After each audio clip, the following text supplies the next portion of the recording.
Non, j'ai dit Matthieu chapitre 7, pardon, excusez-moi. Matthieu chapitre 7, verset 6. Matthieu chapitre 7, le verset. Ne donnez pas les chiens aux chiens et ne jetez pas vos pelles devant les poteaux, de peur qu'ils les foulent aux pieds et ne se retournent et ne vous déchirent. C'est le Seigneur Jésus-Christ lui-même qui parle. Ce n'est pas une autre personne, ce n'est pas un apôtre, mais c'est le Seigneur Jésus-Christ. Et il donne un conseil. Il donne un conseil à ceux-là qui sont riches, à ceux-là des riches, à ceux-là des riches. Il donne un conseil, il dit, ne donnez pas les choses saintes aux chiens et ne jetez pas vos perles, vos bijoux devant les porcs, parce qu'ils vont marcher et après avoir tout détruit, ils vont maintenant se retourner contre vous pour vous attaquer de vous. Alléluia. Nous comprenons que dans la vie, il y a des choses très importantes qu'on ne doit pas donner à certaines personnes. Et vous remarquez que quand on donne les choses de grande qualité, de grande importance à des gens, quand on leur confie des postes, quand on leur confie des responsabilités dont ils ne sont pas dignes, au final, ils se retournent contre vous et commencent à vous critiquer. Ils vont détruire votre entreprise, ils vont détruire votre maison, ils vont détruire votre activité et ils vont commencer maintenant à vous lancer des pierres, à vous critiquer, gâter votre nom partout. Alléluia. Parce que ceux-là, ce sont des chiens et des porcs. Ne confiez pas vos secrets, ne confiez pas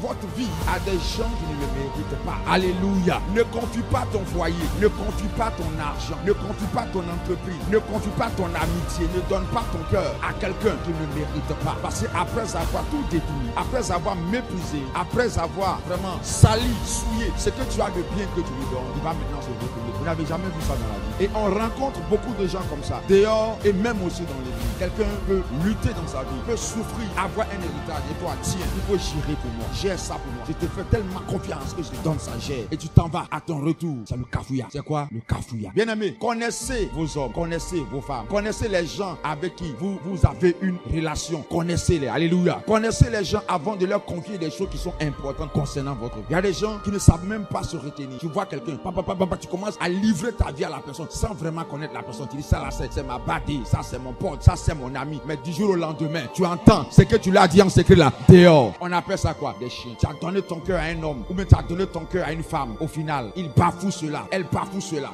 Après, il va prendre une autre personne venir te narguer. Il va prendre une autre fille venir te narguer. Il va prendre un autre garçon venir te narguer. Elle va prendre un autre garçon venir te narguer. Ne donne pas des choses saines aux chiens. Et ça, c'est Jésus-Christ qui l'a dit. Alléluia. Si Jésus-Christ lui-même a dit cela aux hommes, ça veut dire que lui aussi il fait ça. C'est-à-dire que lui, Jésus-Christ aussi, il ne donne pas ces choses saines aux chiens. Il ne donne pas ses trésors aux porcs. Écoutez-moi attentivement. Ce que je suis en train de vous dire, c'est très important. Il y a des choses que vous ne verrez pas avec Dieu aussi longtemps que vous avez une attitude de chien.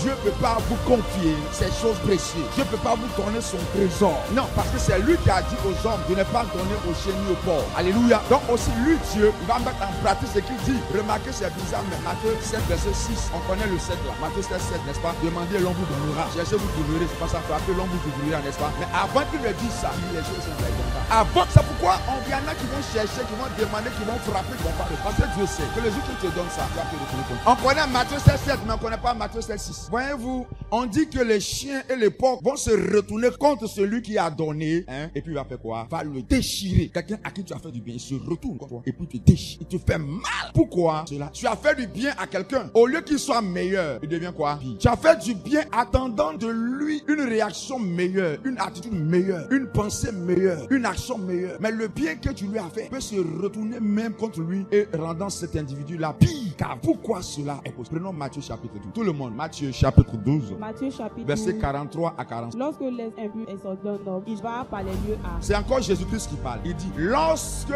l'esprit impur est sorti d'un homme, il va par des lieux à cherchant du repos et il n'en trouve point. Donc l'esprit impur qui est dans la vie d'un homme a été chassé. Déjà, chasser un esprit dans la vie de quelqu'un, c'est un trésor. C'est un bien qu'on lui fait. C'est un bien spirituel qui lui est donné. C'est un miracle qui lui est donné. On le libère de quelque chose, d'impur, de mal. L'esprit sort et l'esprit va chercher un repos.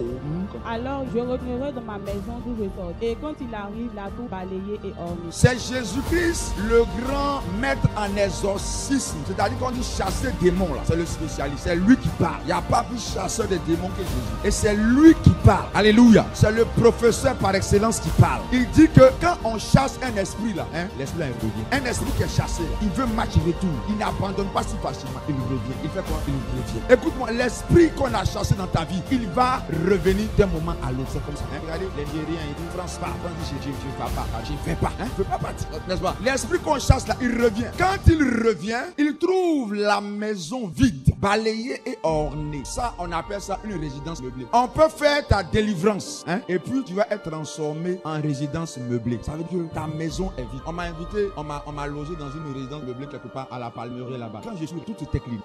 Fauteuil, canapé, table de thé, télévision, il y avait les gravures, armoire, tout sort de verre, toutes les choses pour prendre le café. Quand tu rentres dans la cuisine, tous les ustensiles, sauf eau, gazinière, tout est là. Tous les placards, c'est beau. Tu rentres dans la chambre, un lit bien dressé, placard, miroir.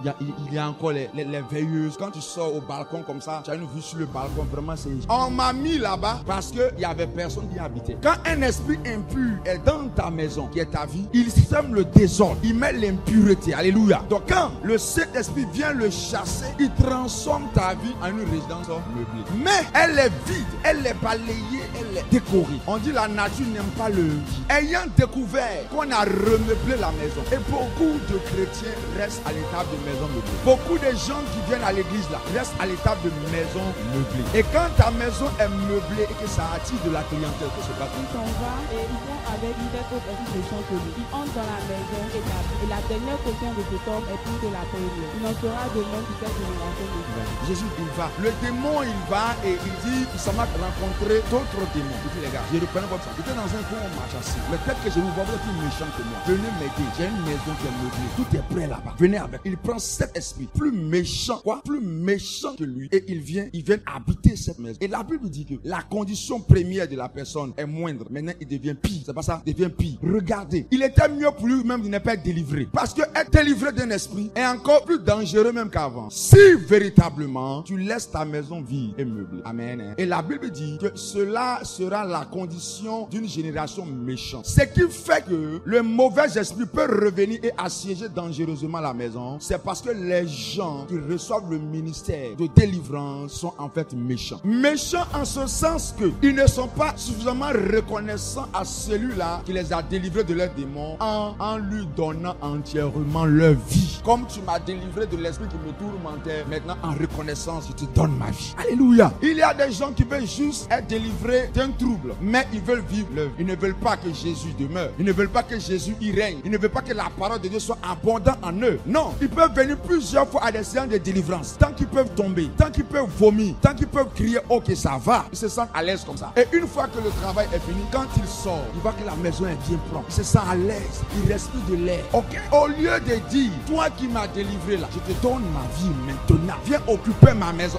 Il laisse la maison, rendant cette maison favorable à une autre incursion de lui. Et là, sa condition devient pire par la méchanceté. Et quand sa condition devient pire, qu'est-ce qu'il fait? Il se retourne contre toi. C'est pourquoi vous allez voir dans l'église des gens qui sont un casse-tête pour le pasteur. Des gens qui tourmentent les frères. On t'a délivré aujourd'hui, mais ton caractère n'a pas changé. On a fait ta délivrance, mais ta vie, ta production spirituelle, on dirait que c'est pire qu'avant. Et c'est toi qu'on ne fait que délivrer. C'est toi qu'on ne fait que délivrer. Quand est-ce que tu seras libre de ces esprits-là? Il y a quelque chose qui ne va pas chez toi. Alléluia. Alléluia. Regardez dans Jean chapitre 5 au verset 14. Jésus dit quelque chose à quelqu'un. Jean chapitre 5 le verset 14. Depuis, Jésus le trouva dans le temple et voici, tu as été guéri. Ne pêche plus, de peur qu'il ne t'arrive quelque chose de pire. Regardez, il dit ne pêche plus, de peur qu'il ne t'arrive quelque chose de pire. Or, ce monsieur a été malade pendant 48 ans. Nous comprenons que le problème de ce monsieur, c'est qu'il a rendu malade, invalide là. C'était son péché. Mais parce que Jésus-Christ l'a guéri, cela ne garantit pas une guérison permanente. Ce n'est pas Blanchard la vérité, c'est Jésus même qui dit au monsieur, ne pêche plus, de peur qu'il ne t'arrive quelque chose de pire. Ça fait 48 ans que j'étais paralysé, peut-être maintenant la même là. C'était ta tête avec tes bras, c'était pieds. Maintenant ça dit tes bras. Ta paralysie sera totale. Donc garde à toi. Alléluia. Alléluia. Jésus donne un avertissement. Ce n'est pas parce que tu as été délivré d'un mal, délivré d'une situation que tu ne peux pas encore retomber dans la place. Parce que l'esprit va et vient. Et quand surtout il constate qu'on l'a chassé une première fois, il est très fâché. Donc quand il veut revenir en force de ce que tu n'as plus d'espérance d'être délivré encore. Et que tu deviennes maintenant les gens où vous les voyez ont duré à l'église. Mais c'est eux là, ils deviennent encore ingénieux dans le péché. Ils ont tous les plans pour pécher. Pourquoi? Parce que sa condition est devenue pire. Il devient religieux. Il est mort. Il est à l'église, mais il est mort. Il est un cadavre. Il est à l'église. On le voit, il est à l'église, mais il est un cadavre, mon ami. Il sème la zizanie dans l'église. Si avant il y a une personne, maintenant là, il va critiquer 10. S'il cherchait une femme, maintenant il va chercher 10. Si peut-être que avant là, il soutenait l'œuvre un ton, maintenant là même là. Oh, mais le pasteur c'est un big escroc. Escroquerie.com, tes idées bizarres comme ça. Voyez-vous, le chien et le corps, ils ne savent pas conserver le bien qu'on leur. Donc le terme de mon enseignement c'est conserver les richesses spirituelles. La condition de ce monsieur pourrait être pire. Regardez ce que Pierre nous dit. Pierre, il va nous expliquer pourquoi les démons la veulent. Pierre, chapitre 2 Pierre. 2 Pierre 2, le verset 20 au verset 1. En effet, si après s'être retiré des souillures, si après être retiré des souillures du monde, en fait tu dis quoi? Qu'est-ce qui vous amène à l'église? Pourquoi vous êtes chrétien? Qu'est-ce que vous avez fui dans le monde là pour venir à Christ? N'est-ce pas le péché? Non, écoutez, n'est-ce pas le péché? C'est parce que tu as découvert que le monde est impur, que tu veux sauver ton âme, hein? N'est-ce pas? Ou bien c'est à cause des sorciers, ou bien c'est à cause de l'argent que tu viens à l'église, ou bien c'est à cause des mariages. Tu as donné ta vie à Jésus, pourquoi? C'est pour être délivré du péché, n'est-ce pas? Alléluia. C'est parce que tu as vu que le péché là n'est pas bon et tu as dit je me répands de mes péchés. Ou bien ce ne s'est pas passé comme ça pour toi. Ou bien pour toi venir à l'église c'est une mode, c'est un héritage familial. On ne sait pas où. Comme mon papa va à l'église, je vais à l'église. Comme ma maman, peut-être c'est ça que tu fais. Mais sinon je crois que quelqu'un qui donne sa vie à Jésus là, c'est parce qu'il sait qu'il est dans le péché et qu'il veut changer de vie. Alléluia. Il veut la vie de Christ. Alléluia. Maintenant pourquoi toi qui fuis, tu as trouvé que le péché hier n'était pas bon, maintenant tu as trouvé que le péché est bon. Continue. Si après cette raison, par la connaissance du Seigneur et de s'engage de nouveau et son jeu, leur dernière conclusion est que la première. Tu as dit, le monde c'est fini, péché c'est fini, nouvelle vie en Christ. Tu t'es fait même baptiser. Tu dis je crois. Alléluia. Je suis chrétien, je suis enfant de Dieu. Et puis après, tu as connu Jésus. Et puis après, tu t'engages. On dit quoi? Il s'engage encore dans le chemin du monde. Tu cherches quoi? Dis-moi à ton voisin, tu cherches quoi là-bas? Touche ton voisin, tu cherches quoi là-bas? C'est pas ce que tu as fui hier là. Maintenant tu as donné pourquoi alors? Alléluia. Donne-moi la suite du verset. Car mieux valait eux n'avoir pas connu la voie de la vie que de se détourner après l'avoir connu. Du saint commandement qui avait été donné. C'était mieux pour toi de demeurer païen. C'était mieux pour toi de rester dans ton péché là. C'était mieux que après avoir dit je donne dos au souillure du monde. Tu donnes dos à l'adultère, dos à la fornication, dos au mensonge, dos à comment on appelle, à l'escroquerie, dos au papatoya, dos à l'ivrognerie. Et je donne dos, je donne ma vie à Jésus. Oh Seigneur, je te donne ma vie. Je me répands de tous mes péchés. Et puis tu retournes là-bas. C'était mieux pour toi de rester païen. Dis voisin, c'était mieux pour toi de rester païen. Parce qu'on dit, tu te détournes du saint commandement qui t'a été donné. Frère, la suite. Leur avait ce qu'il y a un proverbe vrai. Le chien est retourné à ce qu'il avait voulu et la truie l'avait s'est retournée dans le pauvre. Voici ce qui est arrivé à cet homme. Le chien est retourné à ce qu'il avait vomi. Et la truie c'est femme de porc au féminin. La truie, on l'a lavé, c'est propre. Tu t'en encore dans la boue. Alléluia. La condition de la personne devient pire. Le chien est retourné à ce qu'il avait voulu. Voyez-vous comment on peut confier ses richesses, ses trésors à un tel individu? Comment Dieu peut confier son trésor, les choses saintes à un tel individu qui aujourd'hui est dans la foi, demain il rétrograde. Il s'engage dans une voie. Quand tu dis que tu es chrétien, que tu t'amuses avec ta vie et que tu reprends la voie du paganisme, les démons qui t'étaient en train de lier, chasser le feu, manger là, ils reviennent avec une ardente colère. Il était mieux pour toi de demeurer païen. C'est pourquoi vous allez voir des gens qui autrefois avaient abandonné l'alcoolisme. On était un coup, tu le vois même là, il est plus saoulé qu'avant. Et des fois même il a la Bible en main, il récite les versets dans l'ivrognerie. Alléluia. Le gars, il a dit que, oh mon Dieu, il est rentré dans la pornographie, dans la masturbation. Qu'est-ce qui est arrivé? Sa condition est devenue pire qu'avant. Le péché que tu commettais pas avant là, c'est ça même que tu commences. Toi, tu te demandes, mais un moment de est-ce que je suis vraiment chrétien? Ça, il faisait pas ça avant, hein. Mais maintenant, ce qu'il fait, c'est grave. Même païen même est mieux que moi. Quand c'est arrivé comme ça là, il faut comprendre que le chien a retourné à ce qu'il a vomi. Il parle à quelqu'un ce matin. 1 Timothée chapitre 5, verset 24. Les péchés de certains hommes sont manifestes. Il y a des gens, leurs péchés là, on voit ça, c'est évident. Même avant qu'on les dise. Tandis que chez d'autres, ne se découvre que dans la... Il y en a, ils sont dans le péché là, c'est caché. Mais c'est plus tard qu'on va découvrir. Et frère, des fois même qu'on n'a pas encore de père, ça te ronge, ça te ronge, ça te ronge. Et devient pire qu'avant. Il parle à quelqu'un? Il parle à quelqu'un? Il devient pire qu'avant. Il y en a, on voit pas leur péché. Il y en a, on voit leur péché puis on parle.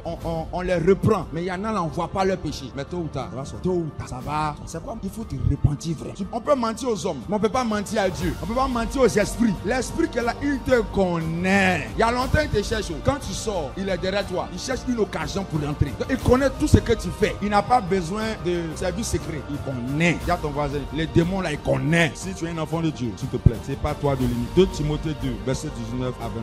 2 Timothée 2, verset 19 à 21. Néanmoins, le solide fondement de Dieu reste debout, avec ses paroles qui servent de choses. Le Seigneur connaît ceux qui lui appartiennent et quiconque prononce le nom du Seigneur s'éloigne de lui. Le Seigneur connaît ceux qui lui appartiennent. Et quiconque prononce le nom du Seigneur, qu'il s'éloigne de quoi? Qu'il s'éloigne de quoi? L'iniquité. Seigneur, Seigneur, Seigneur, il faut t'éloigner de la méchanceté. Il faut t'éloigner du péché. Il faut t'éloigner des choses qui vont détruire ta vie. Des choses, au lieu de te rendre meilleur, vont te rendre pire. Regardez ce que Jésus nous a donné comme exemple. Il dit, ne donnez pas vos choses saintes aux chiens et ne mettez pas vos pelles devant les porcs. Sinon, après avoir tout détruit, il se retourne contre vous et vous déchire, n'est-ce pas? N'est-ce pas? Et il nous a donné un exemple, l'exemple de Judas. Jésus-Christ a pris son trésor, la caisse de son église, pour confier à qui? À Judas volait. Les frères lui disent, ah, mon frère, faut arrêter de voler. Parce qu'une fois on est venu demander l'impôt à Jésus, on a vu que dans la caisse là, il n'y a pas l'argent. Judas, c'est comment? Judas fait les comptes arabes. Tout le monde dit, oh, Judas, il fait, c'est pas bien. Le frère Judas, il vole. Maître, Judas vole, il laisse-le. Alléluia. Il volait un peu, non? Mais un jour, il ne sait pas répondre. Satan lui-même est rentré en Judas. Judas est allé vendre son maître à cause de quoi? L'argent. Judas est un petit voleur. Maintenant, il est devenu braqueur. Braqueur et meurtrier. Alléluia. Frère, les petits péchés que nous entretenons dans notre vie, les petits convoites, les petites rancunes, les petits mensonges, les petits vols, les petits escroqueries, les petites injustices, les petits rapports, les petits là. Un jour là, ça va devenir montagne. Ça va devenir un caractère chez nous. Et quand ça devient un caractère, ça veut dire que ta condition est devenue pire. Et pourquoi ta condition est devenue pire? Parce que l'esprit démoniaque qui est parti là, il est allé prendre d'autres plus puissants. Tu as commencé avec une bière. Attends, peut-être tu as 2. Il y en a, ils sont à 3. Maintenant, la main, il y en a ici là, 5. Ça ne leur fait rien. Oh, avant, quand tu prends un verre là, ta tête tout dit, j'ai mal à la tête. Et vraiment, ça, la main, ça va pas moi. Et puis quelqu'un te dit, non, c'est rien, ça, c'est quoi? Nous, on prend 2, un verre seulement, tu es déjà embrouillé. Un verre, 2 verres, 3 verres, ça fait la bouteille. D'une bouteille, tu vas passer à 2. Parce que tu ne sais pas t'arrêter quand il faut s'arrêter. C'est pas ça. Toi seul, tu vas draguer Ami. Pendant qu'il t'a dit draguer Ami, tu dragues Fatou. Pendant que tu dragues Fatou, tu dragues Philo. Dans ton portail, il y a beaucoup de je t'aime comme ça. C'est ton nom ou bien? Il y a une sœur, et je finis avec ça, et c'est triste. Elle a un problème avec son mari. Elle a abandonné son mari. Elle a abandonné le foyer. Elle est ailleurs. Alors qu'elle est. Et son mari l'accuse d'être infidèle. Je les ai rencontrés. Elle me dit que non, elle ne cherche pas garçon. Toi, depuis que tu es avec lui là, tu l'as jamais trompé. C'est qu'elle doit me dire. Elle me dit oui, il se trompait. L'homme là l'a trompé, elle aussi elle le trompe. Vous voyez, une femme qui se dit chrétienne, qui parle comme ça, elle n'a pas de preuve que le frère la trompe. C'est une supposition. Mais elle là, dans leur relation, elle va tomber un homme. Mais elle vient à l'église. C'est pour les hommes seulement on voit où. Elle va tomber un homme. Aujourd'hui, elle a abandonné le foyer, trompé son mari, trompé son ami, trompé un toit. Aujourd'hui là, elle est une pire. Elle m'a dit qu'elle ne veut plus de ce mariage, qu'à partir d'aujourd'hui là, elle et le frère, il n'y a plus rien entre eux. Il dit telle femme, elle mérite d'être, que Dieu vous bénisse.